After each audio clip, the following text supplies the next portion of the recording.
Assalamualaikum, bertemu kembali di channel Luki Hermanto, channel yang membahas seputar wedding fotografi dan tutorial fotografi. Dalam video kali ini saya ingin share tentang jangan pernah takut untuk salah beli kamera dan lensa. Alasan dan bagaimana meminimalisirnya, yuk simak video berikut sampai selesai. Namun sebelum itu, bagi teman-teman yang belum subscribe, monggo di subscribe, karena di channel ini kita akan membahas seputar fotografi yang tentunya bermanfaat bagi teman-teman. Bagi yang sudah subscribe, matur nuwun.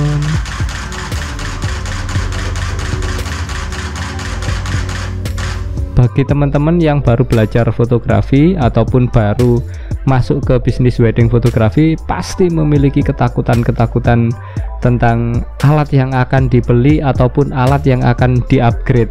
Karena ketakutan itu terkadang jadi semacam beli enggak, kalau beli ini nanti bagaimana, takutnya salah beli, takut hasilnya gak maksimal, ataupun ya yang banyaklah ketakutan-ketakutan itu.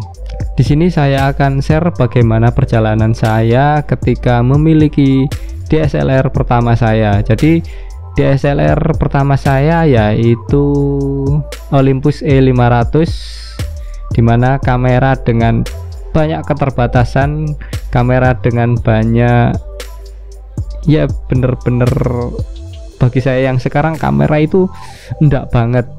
Namun dari kamera itu, dari keterbatasan kamera itu, saya banyak belajar dari sana, mulai dari bagaimana mengoptimalkan kamera yang biasa untuk bisa menghasilkan yang luar biasa.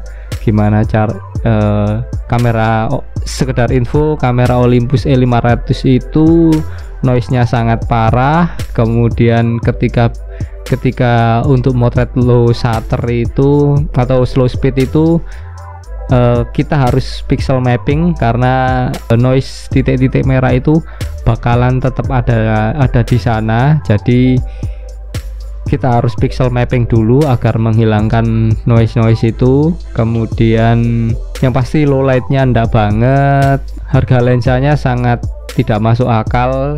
Waktu itu saya bener-bener mengoptimalkan lensa kit karena kamera yang saya miliki, dan ketika mau upgrade pun juga bakalan kesusahan karena harganya, sehingga saya harus memacu kreativitas saya untuk bisa menghasilkan karya yang bagus dengan peralatan yang seadanya. Jadi saya harus belajar lighting, belajar editing, karena itu untuk menutupi keterbatasan dari alat tersebut.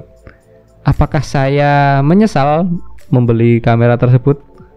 Di satu sisi iya, di sisi yang lain enggak, dikarenakan jika saya memiliki kamera yang bagus di awal, bagaimana saya bisa belajar, bagaimana saya bisa berkembang. Karena dari keterbatasan itulah saya memacu kreativitas untuk bisa maju dan berkembang. Jadi bagi teman-teman yang katakanlah sudah salah beli, ya optimalkan apa yang kalian miliki sambil nabung. Seandainya duitnya sudah cukup, baru upgrade. Istilahnya dari iklan yaitu tidak ada noda, ya tidak belajar. Jadi dengan keterbatasan itu kita jadi lebih belajar.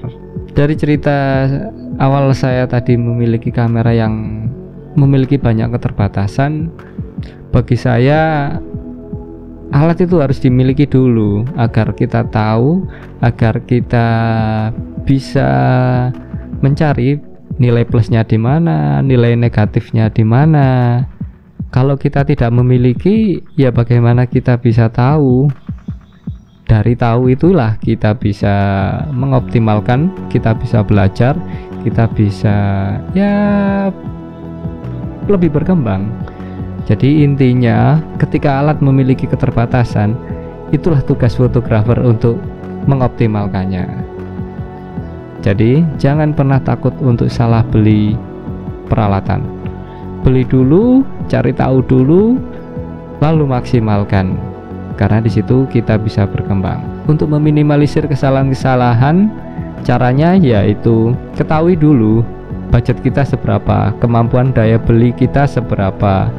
Dari spare budget tersebut kita cari, kita browsing, kita searching produk apa saja yang sesuai dengan harga yang atau sesuai dengan budget yang kita siapkan. Jadi di situ kita bikin list lah. Katakanlah kamera A, kamera B, kamera C. Dari list ini kita kerucutkan lagi, kita cari spesifikasi apa saja, keunggulannya di mana, kekurangannya di mana. Kita harus tahu dulu. Tips yang kedua untuk meminimalisir dari kesalahan, kita harus tahu tujuan kita membeli itu untuk apa, kebutuhankah ataupun keinginan. Jadi kita harus tahu itu keinginan atau kebutuhan. Yang ketiga adalah ketahui spesifikasi. Karena kita sudah tahu katakanlah tiga list yang kita pilih, itu kita browsing speknya apa saja, plusnya apa saja, minusnya apa saja. Paling enggak kita tahulah gambaran yang akan kita beli. Seandainya kita mencari referensi ataupun kita tanya teman-teman ataupun para senior yang sudah dulu masuk ke dunia fotografi atau wedding fotografi, kita bisa punya dasar, kita punya basic. Jadi nggak menelan mentah-mentah apa yang rekomendasi dari fotografer A, rekomendasi dari fotografer B. Karena fotografer A dan fotografer B pasti punya selera, pasti punya kesukaan sendiri-sendiri dan nggak sama. Apa yang dibutuhkan fotografer A dan apa yang dibutuhkan fotografer B jelas berbeda. Makanya ya jangan pernah telan mentah-mentah bahwa kamera A bagus, kamera B jelek. Paling enggak ketahui dulu spesifikasinya seperti apa, plusnya di mana, minusnya di mana. Banyak kok website yang mengkomparasi dari kamera ini dengan kamera ini. Tinggal bagaimana kalian kreatif dalam bertanya ke paman Google. Dan cara yang terakhir yaitu cari tahu circle kalian, komunitas kalian, ataupun habitat kalian, ekosistem kalian itu lebih banyak menggunakan brand apa. Jadi dari brand itu ya katakanlah kita butuh sesuatu ataupun mau pinjam lensa ataupun bertanya, itu masih gampang dikarenakan circle kalian sangat mendukung. Tapi ketika kalian ingin berbeda dari circle kalian ya monggo, itu terserah, balik lagi ke kalian. Tapi bagi saya sendiri circle ini sangat membantu untuk perkembangan kita. Ketika ada masalah kita bisa tanya, jadi yang ditanya itu bisa langsung menjawab karena masih satu brand. Seperti itu. Oke, sementara itu dulu. Jadi ketika kalian ingin upgrade alat ataupun memberi kamera baru ataupun lensa baru, yang pasti kita harus tahu kemampuan atau daya beli kita seberapa. Dari daya beli itu kita searching lah kamera apa aja atau lensa apa aja yang sesuai dengan budget. Sebisa mungkin bikin list, bikin oret-oretan. Yes, gak ada salahnya lah kita bersusah-susah di awal agar bisa mendapatkan hasil atau bisa membeli peralatan yang sesuai dengan apa yang kita keluarkan atau apa yang kita bayar. Paling enggak kita tahu tujuan kita untuk membeli kamera itu untuk apa.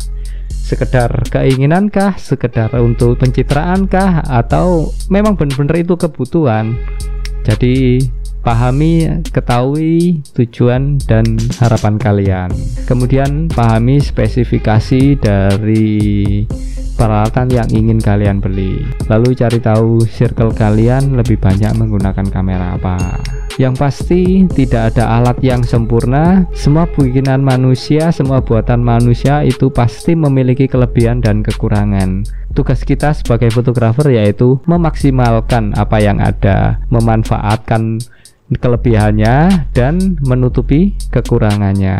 Kan bahwasanya harga itu tidak pernah bohong. Jadi ada harga, ada kualitas. Ketika budget teman-teman nggak banyak, maka optimalkan dengan skill, optimalkan dengan pengetahuan kalian, karena hasil yang bagus itu man behind the gun. Kamera, lensa, dan lain-lain itu hanya alat, kitalah yang memegang peranan penting. Yang pasti upgrade alat itu menandakan bahwasanya kita berkembang. Jadi jangan pernah takut untuk salah beli, jangan pernah takut untuk upgrade saja. Kalau perlu sewa dulu ataupun pinjam ke temen, coba, cocok baru beli. Sementara itu dulu, kalau masih ada pertanyaan monggo langsung lanjut di kolom komentar. Jangan pernah takut beli alat, karena kita bisa upgrade nantinya. Terus berkarya dengan kerendahan hati, sehat selalu, sukses selalu, dan wassalam.